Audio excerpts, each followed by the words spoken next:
사랑하는 성도 여러분, 오늘도 저희들이 드려지는 이 예배 가운데 또한 저희들이 드린 기도와 찬송이 보좌에 계신 주님 앞에 온전히 상달되어지는 은혜가 있기를 간절히 축원드립니다. 그리고 또한 하늘에서 부어지는 은혜를 우리의 심령 속에 가득히 담고 또한 돌아갈 수 있는 저희들 되기를 축원드립니다. 저희들은 계속해서 10계명을 저희들이 계속해서 살펴보고 있습니다.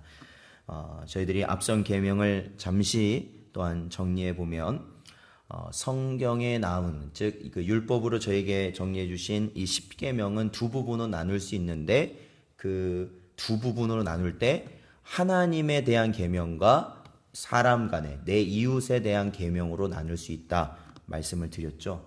그래서 하나님과의 계명은 몇 계명부터 몇 계명까지가 해당이 될까요? 10계명 중에서 1계명부터 4계명까지죠. 이제 이 정도 되니까 이제 저희들이 그렇게 무리 없이 답할 수가 있는 거죠. 1계명부터 4계명입니다. 그 1계명부터 4계명을 지킨다는 것이 곧 우리가 누구를 사랑하는 길이라고요? 하나님을 사랑하는 길이다. 그러니까 다른 걸 해서는 안 돼요. 다른 거 한다고 되는 게 아니라 하나님이 우리에게 요구하시는 것을 저희들이 지켜나갈 때 하나님을 사랑하는 길이 된다라는 것입니다. 그리고 나서 사람 간에 지켜야 될, 내 이웃 간에 지켜야 될 두 번째 부분은 몇 계명부터 몇 계명까지입니까? 그렇죠? 몇 계명부터요? 5계명부터 10계명. 그렇죠? 1계명부터 4계명이고요. 그 다음에 5계명부터 10계명까지의 내용입니다. 그래서 이 5계명은 바로 내 부모를 공경하라는 그 계명이 바로 약속 있는 첫 계명이라고 하면서 이 내 이웃을 사랑하는 계명의 첫 번째로 등장을 하게 되지요. 그래서 이것은 하나님의 형상대로 만들어진 우리 사람이 바로 이 땅에 맨 처음 태어나서 그 생명이 길려지고 양육되어지는 그 모든 것에 첫 번째 만나는 사람이 누구라는 거예요? 부모 아닙니까? 부모. 그 부모를 공경하는 것. 그것은 바로 하나님의 권위를 인정하는 것이고 그러한 권위를 인정하는 것이 이 모든 사회의 질서의 근간이 되는 아주 중요한 바로 그러한 부분이다라는 것을 말씀드렸죠. 또한 6계명에서는 저희가 어떤 계명이었죠? 바로 뭐 하지 말라? 살인하지 말라라는 겁니다. 살인하지 말라. 그것도 역시 하나님의 형상으로 만들어진 사람의 생명을 귀히 여겨야 된다라는 거죠. 여기서 그 사람의 생명은 타인의 생명뿐만 아니라 나의 생명조차도 포함이 됩니다. 그렇기 때문에 타인의 생명은 존중하면서 내 생명을 함부로 한다? 됩니까? 안 됩니까? 안 되는 거죠. 내 생명을, 우리의 생명은 누구의 것이에요? 하나님의 것이기 때문에 그렇습니다. 제 7계명은 뭘까요? 뭐 하지 말라? 간음하지 말라입니다. 간음하지 말라. 간음하지 말라. 그래서 이 하나님의 형상대로 지음받은 우리 사람이 마음, 또 말, 행동 가운데서 우리 자신과 타인의 성적 순결을 어떻게 해야 돼요? 보존해야 된다라는 것이죠. 보존해야 된다. 우리의 그렇죠? 마음까지도 주님께서 원하시는 건 우리의 마음이에요. 항상 마음이에요. 마음에서 이미 악한 생각을 품었다면 그 사람은 이미 악한 짓을 한 거나 다름이 없다라는 거예요. 그렇죠? 그러니까 저희가 항상 회개해야 되는 부분이 바로 이러한 부분이겠죠. 오늘 살면서 도둑질 한번 해보셨어요? 안 하셨겠죠. 간음죄를 저질렀을까요? 안 저질렀겠죠. 살인을 저질렀을까요? 안 했겠죠. 그러나 중요한 건 뭐예요? 내 마음속으로 무언가를 탐했다면, 내 마음속으로 누군가를 미워했다면, 내 마음속으로, 그렇죠. 지나가는 여인을 본다든지, 남성을 본다든지, 그러면서 내 마음에 음욕을 품었다면, 그 순간 이미 죄를 범하였다. 성경은 말하고 있다라는 것이죠. 그렇기 때문에 언제나 우리는 회개의 자리에 있어야 돼요. 왜냐하면, 우리는 죄성을 가지고 있기 때문에 해야지가 아니에요. 그러니까 잘 생각해 보세요. 누군가를 내가 이제부터는 내가 저 사람을 미워해야겠다라고 생각하시고 미워하는 분이 있어요? 없어요. 그렇잖아요. 지금까지는 너무 좋았는데 그 사람의 어떤 행동이나 말이나 아니면 어떤 상황으로 인해서 나도 모르게 갑자기 미워지는 거지. 이제부터는 내가 저 사람을 미워해야겠다고 미워하는 사람이 어디 있어요? 똑같아요. 저희들도 똑같다고요. 탐욕을 내가 가져야겠다라고 생각하고 갖는 게 아니라는 거죠. 갑작스럽게 내가 저거 갖고 싶다 마음 들 수 있다는 거예요. 갑작스럽게 내게 음욕이 나타날 수 있다는 겁니다. 갑작스럽게 내가 미워하는 마음이 들 거 아닙니까? 그게 바로 우리가 십계명을 어기는 순간임을 깨닫고 회개하는 것. 그것이 바로 우리 성도들이 복된 길로 사는 것이다 라는 것을 기억하시길 바랍니다. 자, 8계명은 뭐 하지 말랍니까? 도둑질 하지 말라는 거예요. 그러니까 성경은 이미 하나님께서 만든 사람이 자신의 소유를 가질 것과 그 소유를 인정하라고 말씀하시고 있다는 거죠. 그 대신에 그 소유를 어떻게 해요? 합법적으로 증진시켜야 된다. 합법적으로. 그렇죠. 합법적으로. 남의 것을 막 갖고 싶다고 갖는 게 아니고 합법적으로. 합법적이라는 것의 가장 기초적인 의미는 바로 그거예요. 내가 일한 만큼 가져가면 되는 거예요. 그렇죠. 내가 일한 만큼 취하면 되는 겁니다. 그리고 이 일에서 내가 취한 이 재물, 그러면 일에서 벌었으니까 이게 내 걸까요? 그냥 이거 다 나 먹으라고 그냥 하나님이 그냥 다 그래 주시는 거예요? 아니에요. 그럼 왜 가지고 우리에게 왜 허락하셨을까요? 자, 일을 해서 내가 소득을 얻을 수 있다. 그러면 이것은 뭐가 전제돼야만 가능할까요? 일을 해서 내가 소득을 벌 수 있다, 얻을 수 있다면 뭐가 전제돼야 돼요? 내가 뭘 할 수 있어야 돼요? 일을 할 수 있어야죠. 그러니까 일을 할 수 있다는 건 내 몸이 어떻게 해야 돼요? 건강해야 된다라는 거예요. 그렇죠? 그러니까 그냥 우리는 단순하게 그냥 일을 한다고만 생각해요. 그 안으로 또 들어가면 우리에게 건강이라는 것이 허락되지 않으면 또한 일을 할 수가 없는 겁니다. 그렇다면 이 건강이라는 걸 또 누가 허락하시는 거예요? 하나님이 허락하시잖아요. 그러면 왜 우리에게 건강을 허락하셔서 우리가 일할 수 있게 하셔서 그 일한 만큼을 가질 수 있도록 하셨을까요? 바로 그러지 못한 자의 목까지 우리에게 주시는 거예요. 그렇죠? 건강하지 못한 자는 일을 할 수 있어요, 없어요? 없어요. 상황이 안 되는 자는 일을 할 수 있어요, 없어요? 없어요. 그렇기 때문에 일할 수 있는 자들이 얻는 그 소득을 하나님이 허락하시는 것은 바로 그러지 못한 자들도 살피라는 하나님의 긍휼입니다. 긍휼. 그러니까 내가 벌었다고 내 거라고 생각하는 사람은 참 어리석은 사람이고요. 오만한 사람인 겁니다. 왜요? 그 일을 할 수 있는 모든 것은 누가 다 허락하신 거예요? 하나님이 허락하셨다는 걸 잊고 사는 사람이죠. 자, 그래서 그것이 8계명이고요. 바로 오늘 저희는 이제 9계명을 다루는데 이 9계명, 저희 오늘 본문 말씀 20장 16절 다시 한번 읽어보도록 하겠습니다. 20장 16절 읽어보죠. 시작. 내 이웃에 대하여 거짓 증거하지 말라라는 겁니다. 쉽게 말하면 거짓말하지 말라는 거죠. 거짓말. 거짓말 언제 마지막으로 해보셨나요? 아니면 진행 중이신 수도 있겠고. 사람에게서는 이 거짓말이라는 것이요, 참 떠나지 않는 것 같아요. 근데 사실은요. 그런데도 불구하고 하나님은요, 하나님의 백성에게 뭘 요구하시냐면 거짓말을 하지 말라는 거예요. 거짓 증거를 하지 말아라. 그러니까 이것은 무슨 말이냐면 진실하라라는 거예요. 항상 진실하라. 사랑하는 성도 여러분, 언제나 하나님 앞에서, 세상 앞에서 진실하시기를 주님의 이름으로 축원드립니다. 진실하셔야 돼요. 진실해야 돼요. 자, 오늘날 이제 오늘도 제가 간간히 짬짬이 뉴스를 보니까 국회의사당이 난리고 하여튼 난리가 항상 난리예요. 어디 정치도 난리고 경제도 난리고 다 사람 사는 데서 난리고 사람을 많이 죽였다 어쨌다 산불이 났다 이런 등등해서 난리들이 많이 나는데, 이 사람 간에 있어서 이 사회 가운데 이 난리를 표현하는 말 중에 한 가지가 뭐냐면 혼란이라는 거죠. 혼란. 이 뒤죽박죽이라는 거예요. 정리가 하나도 안 되고 뒤죽박죽이라는 겁니다. 이러한 혼란이 일어날 수밖에 없는 이유가 뭔가? 그것이 바로 이 기준이라는 것을 상실해버리면 그래요. 기준이라는 게 없으면 혼란스러울 수밖에 없다라는 거죠.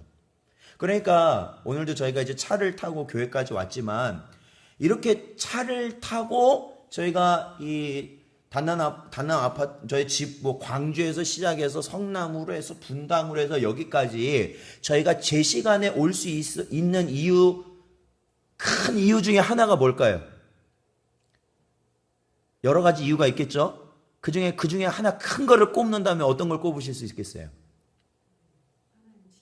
하나님이 지켜주셨어. 아니, 맞아요. 하나님이 지켜주셨죠. 그런데 저희가 여기까지 오는 이 기본적인 우리가 오는 이 길에서 올 수 있는 시간 안에, 제 시간 안에 올 수 있었던 요인 중에 큰 요인 중에 하나는 바로 사람들이 교통법규를 지켰기 때문에 그렇습니다. 물론 그 가운데 어기는 사람도 있지만 쓸 때 쓰고 갈 때 갔기 때문에 저희가 여기까지 시간 안에 오는 거예요. 그러니까 우리가 대충 예상을 하잖아요. 아, 오늘 여기서 어디까지 가니까 대략 한 이 정도 걸리겠구나. 그거를 예상할 수 있는 게 뭐냐면 차를 가지고 도로 위에 있는 사람들이 다 뭘 지킨다는 거예요? 질서가 있다는 거예요. 교통법규를 지키기 때문에 그렇습니다. 그렇죠. 그렇기 때문에 만약에 보세요. 신호등이 딱 켜졌다 꺼졌다 켜졌다 꺼졌다 해야 되는데 신호등이 다 꺼졌다고 생각해 보세요. 그러면 도로 위가 어떻게 되겠습니까? 혼란 그 자체죠. 차들은 뒤 엉키고 평소 같으면 5분 만에 갈 수 있는 거리도 한 발자국도 갈 수가 없게 될 겁니다. 왜? 차들이 다 엉켜있기 때문에. 그만큼 기준이라는 것, 질서라는 것은 그래서 중요합니다. 특히 우리나라는 자유민주 국가라는 거 아니에요? 자유민주. 이 자유라는 건 뭐예요?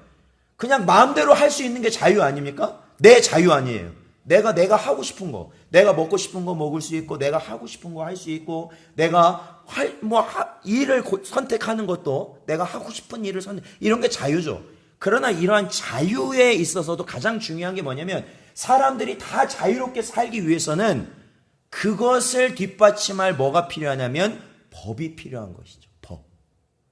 최소한의 법이 필요한 거예요. 여기까지만 자유해야 돼요. 그래야 타인이 서로 어렵지 않을 수 있다라는 거죠. 그래서 우리는 자유민주 국가라고도 말하지만 또 법치 국가라고도 그래요. 왜냐하면 법으로 반드시 다스려져야 된다라는 겁니다. 그러지 않으면 혼란스럽다라는 거예요.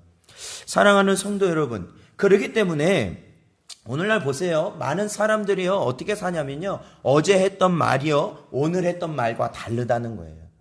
어제는 정말로 그게 진짜라고 말을 했지만 오늘 하루가 지나고 나서는 그것이 바뀌어요. 어제 했던 말과 오늘 했던 말이 왜 바뀌겠어요? 어제는 어제 했던 말이 자기에게 유익이 되고 오늘은 어제 했던 말과 반대로 해야만 자기에게 유익이 되기 때문에 그 말을 바꿔야 된다라는 거예요. 그런데 여러분, 이러한 말이요 그냥 세상 사람들에게만 해당하면 좋겠는데 교회를 다니는 사람들 사이에서도 너무나도 이러한 말들이 비일비재하게 나타난다라는 거예요. 제가 이 강단에서 이렇게 말하면 좀 그렇지만 솔직히 교회에서 제가 부교육자 생활을 하면서 느낀 거지만 교회에서 어떠한 물품을 구매하거나 아니면 교회에서 어떠한 장비를 교체하거나 아니면 교회에 어떠한 큰 사업으로 인해서 큰 돈이 들어갈 때 솔직히요 누구 장로다, 누구 집사다, 누구 권사다 하는 분들은 안 찾아요. 제가요. 일부러요. 왜요? 그분들하고 만나서 이야기를 하잖아요. 그럼 분명히 어떠한 상황으로 가냐면은 우리가 지불해야 될 예상액보다 더 많은 액수를 지불해야 될 상황으로 몰고 가기 때문에 그래요. 그게 대부분이에요, 대부분. 현실이 이렇습니다. 현실이 이래요. 성도들은 가장 귀하게 여기는 것이 바로 진실이어야 되는데 진실하지 못한 것이 교회 안에서도 성행하고 있는 것이 현실이라는 거예요. 그런데 우리는 그런 시대를 살아가고 있으면서도 우리는 우리 자신을 부끄럽게 여기지 않습니다. 그리고 우리 자신도 그저 이 정도는 괜찮지 하면서 사소한 것이라고 여기는 것에는 언제나 거짓을 남발합니다. 진실하지 못해요. 그런 것이 만연되다 보니 이제는 이 사회가 교회를 믿지를 못하는 것이죠. 교회를 믿지를 못해요. 왜 그래야 되는 거죠? 왜 도대체? 왜 돈을 준다고 했으면 주면 되는 거 아닙니까? 며칠날 준다고 했으면 줘야죠. 왜 직분자가 준다고 해놓고 왜 안 줍니까? 제 얼굴이 뜨거워요. 제 얼굴이. 하나님은 어떻게 시겠냐고요. 그러니까 그분이 뭐라 하는지 아십니까? 저한테. 그래서 교회 사람들하고는 거래를 안 한답니다. 아예. 왜? 그 돈 한 번 받으려면 너무 힘들다는 거예요. 너무 힘들다. 돈을 안 준다는 거예요. 돈을. 이게 현실이에요. 이럴 때 저와 여러분은 어떤지를 생각해야 되는 거죠. 우리 자신은 어떻게 하고 있는가. 자, 우리 구약 성경 한번 찾아보죠. 구약 성경 스가랴서 8장 16절.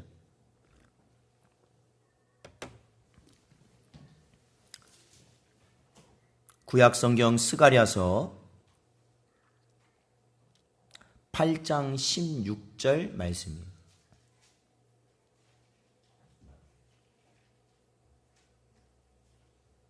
구약의 거의 마지막 쪽에 있습니다. 학개, 스가랴, 말라기. 스가랴서 8장 16절.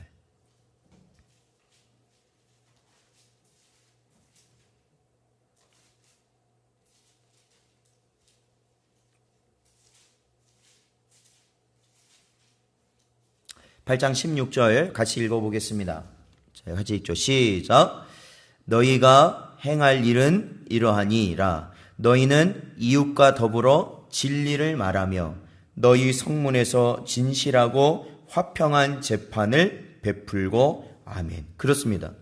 사랑하는 성도 여러분, 우리는 어떠한 일을 맞닥뜨리게 되면요, 그 일이 나에게 유익이 있느냐 없느냐를 먼저 따지면 안 돼요. 우리가 가장 먼저 따져야 될 게 뭔지 아십니까? 어떠한 것이 진실이냐. 진실을 분명히 다뤄야 된다라는 겁니다. 그렇죠? 우리는 어떠한 교회 일이든지 밖에 일이든지 모든 일이든지 어떠한 것을 내가 하기 전에 가장 먼저 뭘 따져요? 아, 이게 나에게 어떻게 보면 유익이 되느냐 안 되느냐, 이것이 내 시간을 방해하느냐 안 하느냐, 이것이 나의 어떠한 곤란한 상황을 초래하느냐 안 하느냐, 그러한 것을 먼저 따지면 안 된다는 겁니다. 우리에게 있어서는 그것이 진리냐 비진리냐, 진실이냐 거짓이냐, 그것을 따져야 된다는 것이죠. 그거에 따라서 우리는 행동해야 된다는 거예요. 그래서 그것이 진실이라면 비록 내가 가진 것이 모두 사라진다 할지라도 진실은 우리가 반드시 지켜야 된다는 것이죠. 내가 잘못했으면 잘못을 인정하라는 거예요. 잘못을 인정하라는 거예요. 왜 잘못을 인정하지 않으려고 하는지 모르겠어요. 그게 소위 말하면 도둑놈 심보라는 거예요. 그것이.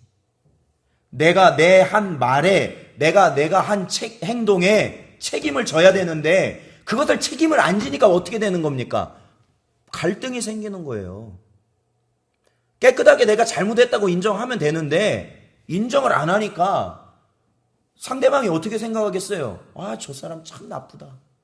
그 마음 들겠습니까? 안 들겠습니까? 들 수밖에 없는 거예요. 그렇죠. 어떤 사람이 나에게 잘못을 했으면 다가와서 그거에 사과를 하면 될 텐데 그걸 자기는 아니고 꼭 다른 거에 핑계를 대면서 물론 그랬지만 이게 꼭 내 잘못은 아니다라고 하면 얼마나 그게 속이 상하느냐라는 거예요. 진실은 진실이에요. 내가 잘못을 했다면 그것은 내가 한 거예요. 아무리 내가 책임을 져야 해도 그것은 내가 한 것이라는 것을 인정해야 된다는 것이죠. 그래서 이 내 잘못에 대한 인정하는 것 굉장히 중요해요. 성도들은요, 핑계 댈 게 없습니다. 핑계 댈 게 없어요. 이것은 내 잘못인 거예요. 우리가 알고 있는 구약시대의 초대 왕, 구약시대 이스라엘의 맨 처음 왕이 누구죠? 맨 처음 왕. 네, 사울 왕이죠. 사울에게는 아들이 있었어요. 다음 이어줄 왕이 있었어요. 혹시 아세요? 세 글자. 되게 유명하죠? 사울의 아들 중에 이제 왕에 계승할 아들이 있었죠. 요나단이 있었죠. 그렇죠. 요나단 하면 또 생각나는 사람 있지 않습니까? 그 옛날 찬양 가수 중에도 그런 이름이 있었는데, 먹과 요나단 해가지고 막 유명했잖아요. 요나단에게 있어서 가장 친한 친구. 그렇죠. 다윗이죠. 그래서 다윗과 요나단이라고 예전에 교회도 많이 집회하고 다니고 그러신 분들이 있었어요. 오래전부터. 자, 여러분, 이 사울과 다윗과 요나단의 관계를 여러분이 아마 알고 계실 겁니다. 사울이 왕이 되고 다윗이 골리앗을 죽인 이후에 장군이 돼서 용맹하게 되자 이스라엘 백성들은 다윗은 뭐고 사울은 뭐라고 그래요? 사울은 뭐고 다윗은 뭐다? 사울은 천천히고 다윗은 만만이다라고 그랬어요. 그러니까 사울이 죽인 자는 천천히고 다윗이 죽인 자는 만만이다. 그러니까 다윗이 사울보다 더 어떻다는 거예요? 높다는 거죠. 높게 치는 거죠. 사람들의 인기가 어마어마한 거죠. 나가는 전쟁마다 이기니 얼마나 그러겠어요. 그러니까 사울이 느낀 게 뭐냐면 시기심이 난 거죠. 성경에서는 이것이 그에게 악신이 들어갔다라는 거라고 말을 하거든요. 시기심이 난 거예요. 질투가 생기기 시작하는 거예요. 그러니까 다윗을 자신의 사위까지 삼았지만 결국에 다윗을 어떻게 하려고 했어요? 사울은 죽이려고 그랬어요. 왜냐? 다윗이 잘못하지 않았지만 누명을 씌우면서 그거에 오해를 하면서 그거에 대해서 막 다윗을 죽이려고 자신의 왕권을 찬탈하려는 그러한 자로 보고 이 사울이 다윗을 죽이려고 했어요. 그럴 때 다윗을 죽이지 말라고 그 옆에서 가장 많이 애원했던 사람이 누군지 아십니까? 요나단이에요. 요나단. 보세요. 사울은요, 다윗을 죽이려고 할 때 그 주변의 많은 대신들은요, 다윗을 죽여야 된다고 했을까요? 살려야 된다고 했을까요? 죽여야 된다고 했어요. 왜? 알고 있었어요. 다윗이 잘못 안 한 건 알고 있었어요. 그런데 이미 사울은 다윗이 자기를 반역할 거라는 생각을 갖고 있는데 거기다 대고 다윗은 잘못이 없습니다 말을 했다면 어떻게 해요? 자기도 죽어요. 그러니까 진실을 말할 수가 없는 거예요. 그게 정치 아니에요? 쉽게 말하면 그게 정치예요. 말할 수가 없는 거예요. 자기도 알아요. 그게 잘못된 건지 알지만 말을 했다가는 자기가 죽어요. 그러니까 그게 정치라고요. 그러니까 사울에게 오히려 더 기름을 붓는 거예요. 그냥 다윗을 죽이자고. 그런데 그때 요나단은 어떻게 했다고요? 다윗은 잘못이 없다고 말을 했다고요. 다윗을 죽이지 말라고 아버지에게 말을 했다고요. 그리고 마지막에 다윗을 피신시킨 게 누구냐면 요나단이었단 말이에요. 근데 여러분, 이 요나단이요, 참 어떤 위치예요? 바로 사울 다음에 왕위를 물려받을 사람이에요. 사실 정치적으로 보면 다윗을 놔뒀다가는 요나단의 목숨도 위험해질 수 있는 거죠. 정치적으로. 왜? 나중에 다윗이 백성들을 모아서 반란을 일으켜서 마치 나중에 압살롬처럼 이 요나단을 공격해버리면 요나단이 막을 재간이 없는 거예요. 그때 가서는 힘이 너무 강하니까. 그러니까 요나단이 정치적 결단을 한다면 다윗을 어떻게 해야 됐어요? 죽였어야 됐어요. 아버지의 말처럼. 아버지가 그러니까 다윗에게 그렇게 권면하잖아요. 다윗아, 정신 차려라. 저 다윗은 나중에 훗날 나와 너를 죽일 사람이다. 너 왜 아직도 정신을 못 차리냐? 라고 말을 하잖아요. 그러나 다윗은 진실을 말하죠. 그러나 아버지, 다윗은 잘못이 없습니다. 다윗은 이 나라와 아버지와 하나님을 위해 블레셋과 싸우지밖에 안 했어요. 목숨 걸고 싸운 사람입니다. 그리고 아버지에게 충성을 맹세한 사람이에요. 아버지, 다윗은 잘못이 없어요. 라고 끝까지 얘기했던 사람이 요나단입니다. 사랑하는 성도 여러분, 나중에 이 나라가 다 바뀌고 나서 다윗이 왕이 되잖아요. 다윗이 왕이 되고 나서 어떻게 합니까? 비록 사울 죽고 요나단도 죽었지만 요나단의 하나뿐인 아들을 그가 자신의 아들처럼 삼아서 책임졌던 것을 우리는 기억해야 되는 거예요. 그걸 기억해야 돼요. 그때 그 사울에게 빌붙었던 삶은 다 끝나버렸어요. 결국에. 그러나 진실을 붙잡았던 요나단은 결국 비록 그 생은 아버지와 함께 전쟁터에서 마감했지만 그 가문이 살아남을 수 있었던 길은 요나단이 진실했기 때문에 그렇다라는 거예요. 그러므로 사랑하는 성도 여러분, 지금 당장의 어떠한 유익에 내 생각과 내 행동과 내 결정이 옮겨지면 안 됩니다. 우리는 언제나 진실의 길을 걸어야 되는 거예요. 옳은 길을 갈아야 되는 거예요. 사실인 길을 가야 되는 거예요. 그러한 길이 바로 주님께서 우리에게 허락하신 복된 길인 줄로 믿습니다. 자, 그런데요, 그러니까 쉽게 말하면 우리 성도들은 사실만 우리는 말해야 된다는 거예요. 거짓은 우리가 가까이 하면 안 된다는 겁니다. 그런데 우리가 여기서 중요하게 한 가지 생각할 게 있어요. 그것은 소위 말하면 여러분 영어로 팩트라는 말이 있어요. 팩트. 이 팩트라는 말이 뭐냐면 사실이라는 말이에요. 사실. 그런데 이 팩트라는 말에 우리나라 말을 단어를 하나 붙여서 만든 용어가 있는데 그게 뭐냐면 팩트 폭행이라는 말이 있어요. 팩트 폭행. 그러니까 뭐냐면 그 말 그대로 하면 사실로 상대방을 때린다라는 거예요. 사실로 상대방을 때린다. 그러니까 이게 무슨 의미일까라는 것은 바로 우리가 사실인 건 분명히 알지만 그 사람에게 상처를 주고 그 사람을 힘들게 하고 그 사람을 모욕감을 주고 무너뜨릴 요량으로 그 사실을 기계적으로 까발리는 것은 또한 안 된다라는 거예요. 안 된다라는 거예요. 그러니까 어떤 막 이렇게 소위 말하면 이런 거죠.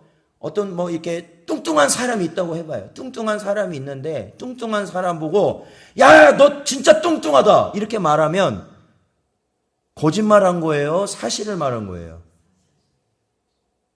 그러면은 잘못이 있는 거예요? 없는 거예요?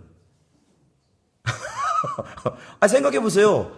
뚱뚱한 사람 보고 야, 너 진짜 뚱뚱하다. 아니면 이렇게 거기 이제 동냥하면서 구걸하시는 분들 있잖아요. 구걸하는 분들. 옛날 그러니까 표현으로 하면은 거지 아닙니까? 거지? 그러면 그 사람 가가지고, 야, 거지 같다. 이거 사실이에요? 거짓이에요? 그러면 그게 잘못한 거예요? 잘못하지 않은 거예요? 잘못은 아닌가요? 그러면? 거지 같다. 예. 그러니까 우리가 여기서 이거를 생각해야 돼요. 분명히 그건 거짓은 아니에요. 그러나 성경에서는 그걸 말하는 거예요. 진실이라는 걸 말할 때 사랑이라는 것을 배제하고 말하는 진실은 그 사람을 죽이려고 하는 거예요. 이미 악의를 가지고 하는 거란 말이죠. 그것은 악한 것이다라는 거예요. 악한 것. 그러니까 우리가 그걸 잘 이해해야 되는 거예요. 교회에서도 제가 이게 목회 경험도 이게 보면은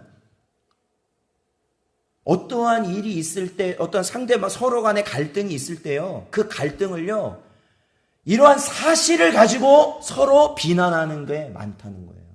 왜냐하면 오랫동안 교회 다니잖아요, 서로. 그러니까 서로 실수했던 거를 알을까요, 모를까요? 서로. 알 거 아닙니까? 그러니까 뭐예요? 그 실수했던 것이 분명 사실은 맞아요, 사실은. 그러나 나중에 그것을 꺼내가지고 그 상황에서 사용한다는 것 자체는 이미 악의적인 사용이라는 거예요. 그거는 이미 사실을 떠난 거예요. 이건 사실이냐 아니냐가 중요한 게 아니고 이미 그 상대방을 죽이기 위한 것으로 사용한다. 그러니까 우리가 사실을 이야기할 때도 중요한 건 그거예요. 사실을 우리가 말해야 될 때도 신중해야 되는 것은 바로 그 상대방과 우리의 명예가 실추되지 않아야 된다라는 거예요. 그것을 우리가 고려해야 된다라는 것이죠. 여기서 말한 명예라는 뭐예요? 하나님의 영광이 가려지지 않게 해야 된다라는 거예요. 하나님의 영광.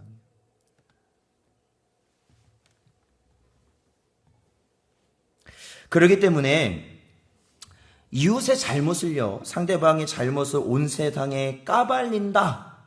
그 사람이 진짜 사실 그런 거예요. 까발린다. 이거는 어떻게 말하면 자기는 속 시원할지 모릅니다. 그 순간 그거 말하면서 저런 사람이 막 그러면서 그거는 속 시원할지 모릅니다. 그러나 그것은 하나님의 사랑에서 시작된 것이 아니기 때문에 그건 역시도 죄악에 들어가는 거예요.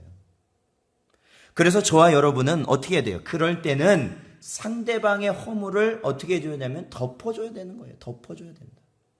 그것이 하나님께서 저희에게 원하시는 것이죠.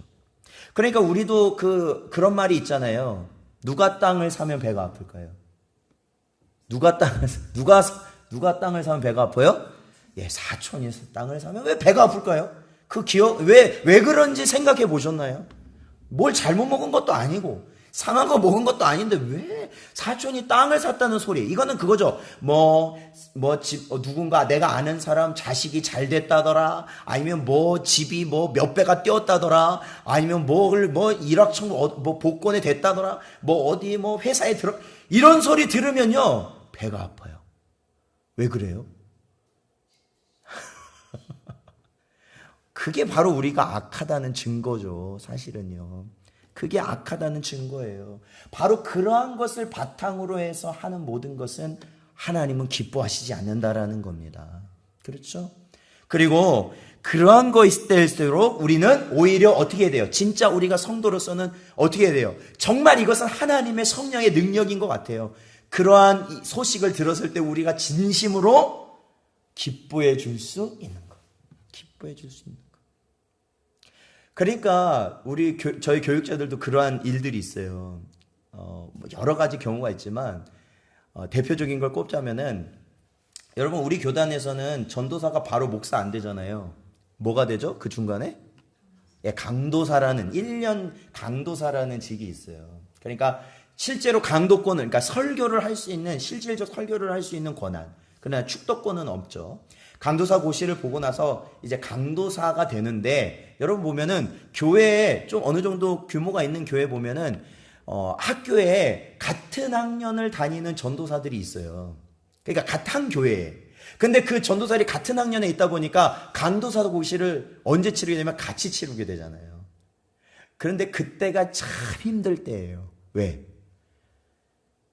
저 사람은 붙고 나는 떨어지면 어떡하나.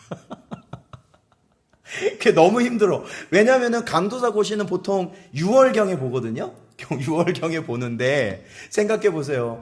그 남은 기간 동안 붙은 전도사님은 막 이제 붙었으니까 막 성도들이 어떻게 열심히 하셔서 붙으셨네 그럴 텐데 떨어진 전도사님은 내년에 또 봐야 되거든요. 그러면 그분은 전도사예요 계속. 그러면 그 성도들을 볼 그게 없는 거예요. 한마디로 비교가 되니까. 그런데 생각해 보세요. 둘이 봤어요. 둘이 봤는데 참 둘 다 붙거나 조금 안 좋으면 차라리 둘 다 떨어져야 되는데 한 명은 붙고 한 명은 떨어진 거야. 그랬을 때 떨어진 전도사가 붙은 전도사의 소식을 들었을 때 마음이 어떨까요? 어떨까요? 저는 솔직히 말해서 한 번에 붙어서 잘 모르겠지만 어떨까요? 굉장히 힘든 거예요. 그렇죠? 전도사라도 그렇다고요. 제가 말씀드리는 건. 그러니까 다 그렇다는 거예요. 사실은 제가 이 말씀드리는 요지는 그렇습니다. 성령의 능력이 아니고선 그거 안 되겠더라고요. 정말 참으로 기뻐해 줄 수 있는 거. 사촌이 땅 샀는데 정말로 야 네가 땅을 샀어? 야 이런 우리 집안의 경사가 이렇게 말할 수 있는 게 하나님의 은혜더라고요. 자, 은혜예요. 그런 은혜가 있으시기를 주님의 이름으로 축원드립니다. 그래서 진짜로 내 이웃이 기쁜 일을 겪을 때는 우리가 함께 기뻐해 주는 거예요. 내일만큼 진짜 기뻐해 줘야 되는 거예요. 그 대신에 이웃이 어려움을 겪었을 때는 저렇게 하더니 잘 됐다가 아니라 그 고통을 함께 동참해 주는 것이다 라는 것이죠. 그게 저희에게는 필요한 거예요. 그러니까 내 이웃에 대하여 거짓 증언하지 말라는 것은 결국에는 내 이웃의 그 선한 이름, 나의 선한 이름을 지켜가라는 의미예요. 선한 이름이란 게 뭐예요? 그러니까 우리가 하나님의 영광을 가리지 아니하도록 저희들이 진실을 지켜 나가야 된다. 그리고 그것이 진실이 내게 악영향을 주는 것이라 할지라도 그것을 받아들이고 그것을 함께 지켜나갈 수 있어야 된다라는 것이죠. 그러니까 사랑하는 성도 여러분, 저와 여러분이요, 직분자고 또한 성도로서 우리가 주님의 길을 간다면요, 상대방에 대한 험담은 피해야 됩니다. 아주 작은 것이라고도요, 피해야 됩니다. 우리는 정말로 당연한 거고 아무렇지 않은 거라고 여길 수 있는 그 험담도요, 그것이요, 이 세상에서 가장 날카롭고 가장 강력한 비수가 될 수 있는 겁니다. 그것이 꽂혀요. 참 희한한 건 그것이 꽂혀요. 우리가 말을 하면 그것이 없어질 것 같지만 그 말이요, 없어지질 않더라는 거예요. 그래서 그것이 계속 남아서 어느 순간은 그 상대방이, 그 당사자에게 꽂히게 되더라는 겁니다. 그러므로 저와 여러분은 그런 자리를 피해야 돼요. 저도요, 하면요, 그런 말씀 안 하시면 좋겠는데 다 그런 말씀만 하셔요. 우리 목사님들 모이면, 왜 그런 말씀만 하시는지 모르겠어요. 똑같아요. 그런 자리를 어떻게 해야 돼요? 피하는 수밖에 없어요. 그리고 최대한 내 안에서 그러한 것이 나올 때도 그것을 저희들이 하나님의 성령의 능력 안에서 지켜나가야 된다라는 것을 꼭 부탁드립니다. 사랑하는 성도 여러분, 우리는 사소한 일에도 거짓말을 안 하고 진실을 지키려고 노력하는 게 성도 아니겠습니까? 바로 우리가 이러한 믿음을 온전히 지키며 나아갈 때 결국에는 이 사회가 누릴 수 있는 큰 선물이 있게 되는 것이죠. 그것은 바로 진실이라는 거죠. 진실. 저희 교회 다니는, 저 장로님 보니까, 저기 교회 다니시는, 우리 권사님, 집사님 보니까, 정말로 그분들은 진실하게 사시더라. 정말로 나 같았으면 그 순간에 그냥 거짓말하고 그냥 하실 수도 있는데 진실하게 사시더라. 내가 그걸 보고 참 감명을 받았다. 내가 교회는 안 다니지만 나도 진실하게 살아야겠다는 생각을 했어. 그렇죠. 사회가 받는 선물이에요. 저와 여러분이 있을 때, 저와 여러분이 세상에서 빛과 소금의 역할, 즉 진실의 삶을 살아갈 때 이 세상이 받는 선물이다라는 겁니다. 그러므로 제9계명은 진실을 훼손하는 것, 또한 우리 자신과 이웃의 명예를 손상시키지 말으라는 거예요. 그것이 바로 거짓 증거하지 말라라는 겁니다. 우리 마지막으로 한 곳 더 살펴보고 마치도록 할 텐데요. 우리 구약성경 시편 15편 3절 말씀입니다.